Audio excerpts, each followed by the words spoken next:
ಇನ್ನು ಮುಂದೆ ನಿಮ್ಮ ನೆಚ್ಚಿನ ಧಾರಾವಾಹಿಗಳ ಫುಲ್ ಎಪಿಸೋಡ್ಗಳು ಸನ್ ನೆಕ್ಸ್ಟ್ ಆಪ್ನಲ್ಲಿ ಮಾತ್ರ. ನೀವ್ಯಾರು ರತ್ನಮ್ಮ?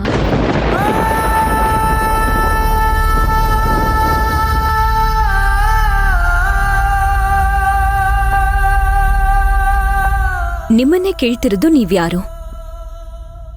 ನಾನ್ ಯಾರು ಅಂತಂದ್ರೆ ಏನಮ್ಮ? ಅಂದ್ರೆ ನಿಮಗೂ ಈ ಮನೆಗೂ ಏನ್ ಸಂಬಂಧ? ಶಾಂತಿ ನಿಮಗೇನಾಗ್ಬೇಕು? ನೀವ್ ನನಗೆ ಡೈವರ್ಸ್ ಪೇಪರ್ಸ್ ತಗೊಂಡ್ ಬಂದು ತೋರಿಸ್ತಿದ್ರಲ್ಲ, ಅದು ಯಾರು ಯಾರಿಗೆ ಡೈವರ್ಸ್ ಮಾಡ್ತಿರೋದು? ಅಂದ್ರೆ ಶಾಂತಿಗೂ ಅವ್ರ ಗಂಡಂಗೂ ಸಂಬಂಧ ಅಷ್ಟೊಂದು ಚೆನ್ನಾಗಿರ್ಲಿಲ್ವಾ? ಒಂದ್ ವೇಳೆ ಚೆನ್ನಾಗಿತ್ತು ಅನ್ನೋದಾದ್ರೆ ಡೈವರ್ಸ್ ಕೊಡ್ಬೇಕು ಅನ್ನೋ ಯೋಚನೆ ಅವರಿಬ್ರಲ್ಲಿ ಯಾರಿಗ್ ಬಂತು? ರತ್ನಮ್ಮ ಅವರೇ, ನಾನ್ ಪ್ರಶ್ನೆ ಕೇಳ್ತಾನೆ ಇದ್ದೀನಿ. ನೀವ್ ಹೀಗ್ ಸುಮ್ನೆ ನಿಂತಿದ್ರೆ ಏನರ್ಥ? ನನ್ ಪಾಡಿಗ್ ನಾನು ನಮ್ಮ ಅಣ್ಣನ ಜೊತೆ ಸುಖವಾಗಿ ಸಂತೋಷವಾಗಿದ್ದೆ.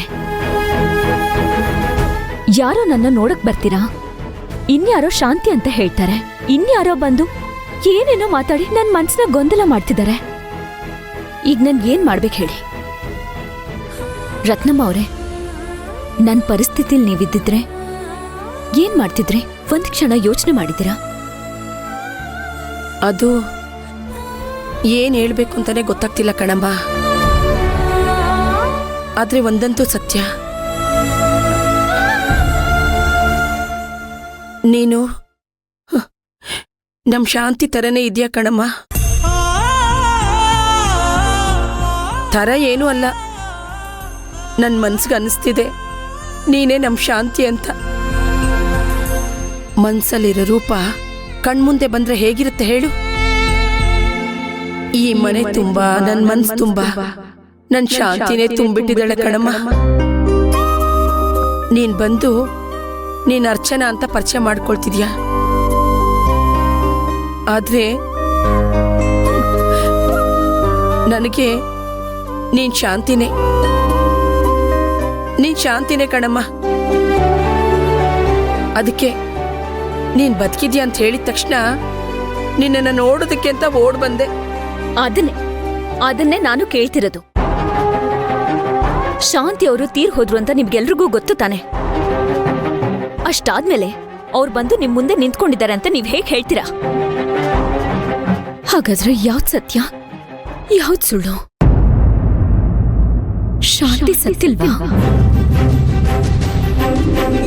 ಅವತ್ತು ನಿಮ್ ಮನೆಗ್ ಬಂದಾಗ ನಿಮ್ ಮನ್ಸಲ್ಲಿರೋದೆಲ್ಲ ಹೇಳಿದ್ರಿ, ನಿಮ್ ಕಷ್ಟಗಳನ್ನೆಲ್ಲ ತೋಡ್ಕೊಂಡ್ರೆ, ನನಗೊಂದು ಹಕ್ಕು ಕೊಟ್ರಿ, ನಿಮ್ ಪಾಡಿಗೆ ನೀವ್ ವಾಪಸ್ ಬಂದ್ಬಿಟ್ರೆ.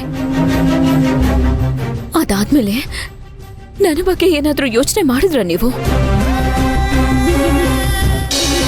ನಾನು ಮನುಷ್ಯಳೆ ತಾನೆ? ಈ ತರ ಯಾರೋ ಬಂದು ನೀನ್ ನಮ್ ಕುಟುಂಬಕ್ಕೆ ಸೇರಿರೋ ಹೆಣ್ಣು ಅಂತ ಹೇಳಿದ್ರೆ ನನಗ್ ಹೇಗಾಗ್ಬಿಡ ರತ್ನಮ್ಮ? ಅದನ್ ಯೋಚನೆ ಮಾಡಿಲ್ವಾ ನೀವು? ನನ್ ತಲೆಯಲ್ಲಿ ಓಡ್ತಿರೋ ಅನುಮಾನಗಳಿಗೆ ಉತ್ತರ ಕೊಡೋರು ಯಾರು?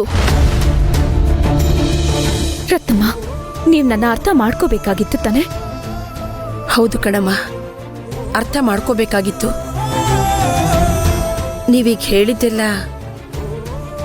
ಸರಿ ಅಂತ ನನಗೂ ಅನ್ನಿಸ್ತಿದೆ. ಆದ್ರೆ ನಾವ್ ಯಾರನ್ನ ಕಳ್ಕೊಂಡಿದ್ದೀವೋ ಆ ದೇವತೆ ಕಣ್ಮುಂದೆ ನಿಂತಾಗ ಕಣ್ಣು ಸುಳ್ಳು ಹೇಳ್ಬಹುದು.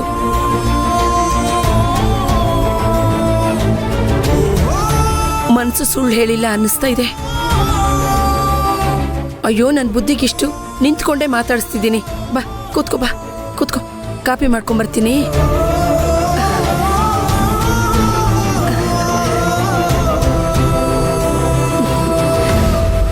ರತ್ನಮ್ಮ, ಏನಾಯ್ತು ನಿಮ್ಗೆ? ಈಗ ಒಬ್ಬೊಬ್ರೆ ಮಾತಾಡ್ತಾ ನಿಂತಿದ್ದೀರಾ? ಯಾಕ್ ರತ್ನಮ್ಮ, ಯಾರ್ ಜೊತೆ ಮಾತಾಡ್ತಿದ್ದೀರಾ?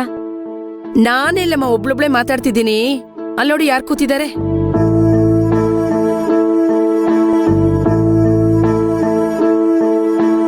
ಯಾರು ಕೂತಿದ್ದಾರೆ?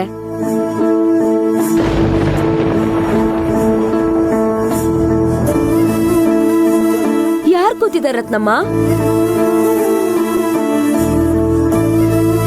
ಅಲ್ಲಮ್ಮ, ಅದು ಆ ಮನೆಗೆ ಹೋಗಿ ಬಂದಾಗಿಂದ ನನಗೆ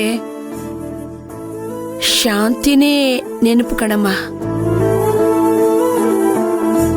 ಆ ಹುಡುಗಿ ನಂಗೆ ಶಾಂತಿ ತರನೇ ಕಾಣಿಸ್ತಿದ್ದಾಳೆ. ನನ್ ಮನ್ಸಿಂದ ಆ ಭಾವನೆನೇ ಹೋಗ್ತಿಲ್ಲ. ಅನ್ಕೊಂಡೆ ಈ ತರದ್ದೇ ಏನೋ ಆಗಿರತ್ತೆ ಅಂತ. ನಮ್ ಶಾಂತಿಮ ಅಷ್ಟು ಸುಲಭವಾಗಿ ಯಾರ ಮನ್ಸೊಳಗಡೆನೂ ಹೋಗಲ್ಲ. ಒಂದ್ ಸಲ ಅವಳು ಯಾರ ಮನ್ಸಲ್ಲಾದ್ರೂ ಕೂತ್ ಬಿಟ್ರೆ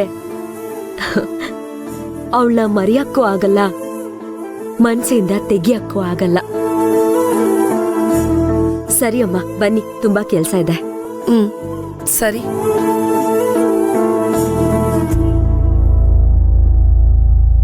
ಹಾಗಾದ್ರೆ ಇಷ್ಟೊತ್ ಗಂಟ ನಾನೊಬ್ಳೆ ಮಾತಾಡ್ತಿದ್ನಾ? ನನ್ ಕಣ್ಮುಂದೆ ನಿಂತಿದ್ದು ಶಾಂತಿ ಅಲ್ವಾ? ಅಯ್ಯೋ ದೇವ್ರೆ, ಇದು ಕನ್ಸ, ನನ್ನ ಭ್ರಮೆನಾ?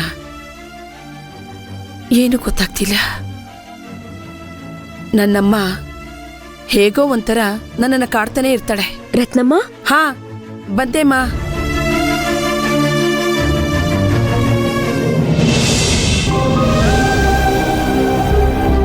ನಾನ್ ಕಂಡ ಹಾಗೆ ಶಾಂತಿಗೂ ಸುಶಾಂತ್ ಅಪ್ಪಂಗೂ ಏನು ತೊಂದರೆ ಇರ್ಲಿಲ್ಲ, ಅನ್ಯೋನ್ಯವಾಗೇ ಇದ್ರು. ಆದ್ರೂ ಆ ಸುಶಾಂತಪ್ಪ ಯಾಕೆ ಡೈವರ್ಸ್ ಪೇಪರ್ನ ರೆಡಿ ಮಾಡ್ಕೊಂಡ್ರು ಗೊತ್ತೇ ಇಲ್ಲ. ಶ್ವೇತಾ, ಆ ತರಕಾರಿ ಎಲ್ಲ ಹೆಚ್ಚಿಟ್ಬಿಡು ಹೋಗು. ಸರಿ ಅಮ್ಮೋರೆ. ಅಚ್ಚು, ಹಾ ಅದ್ಕೆ. ಆ ಜವಳಿ ಅಂಗಡಿಯವ್ರು ಫೋನ್ ಮಾಡಿದ್ರು. ನಿಮ್ಮಣ್ಣ ಜವಳಿ ಅಂಗಡಿಯವ್ರಿಗೆ ನಿನಗೆ ನನಗೆ ಬಟ್ಟೆ ತರಕ್ ಹೇಳಿದ್ರಂತೆ. ಹೊಸ ಡಿಸೈನ್ ಎಲ್ಲ ತರಿಸಿದಾರಂತೆ. ಹೋಗಿ ನೋಡ್ಕೊಂಬರೋಣವಾ? ಈಗ್ಲಾ? ಇನ್ನೊಂದ್ ದಿನ ಹೋದ್ರೆ ಆಗಲ್ವಾ ಅದ್ಕೆ? ಯಾಕಾಗಲ್ಲ, ಆಗತ್ತೆ. ಬಟ್ಟೆಗೇನು ಅಲ್ಲೇ ಇರತ್ತೆ. ನಮ್ಗೆ ಅಂತ ತರಿಸಿದ್ದನ್ನ ಅವ್ರು ಯಾರಿಗೂ ಕೊಡೋದೂ ಇಲ್ಲ. ಸರಿ, ಹಾಗಿದ್ರೆ ಇನ್ನೊಂದಿನ ಹೋಗೋಣ. ಸರಿ ಅದ್ಕೆ, ಇನ್ನೊಂದ್ಸರಿ ಹೋಗೋಣ. ಸರಿ ಬಿಡು.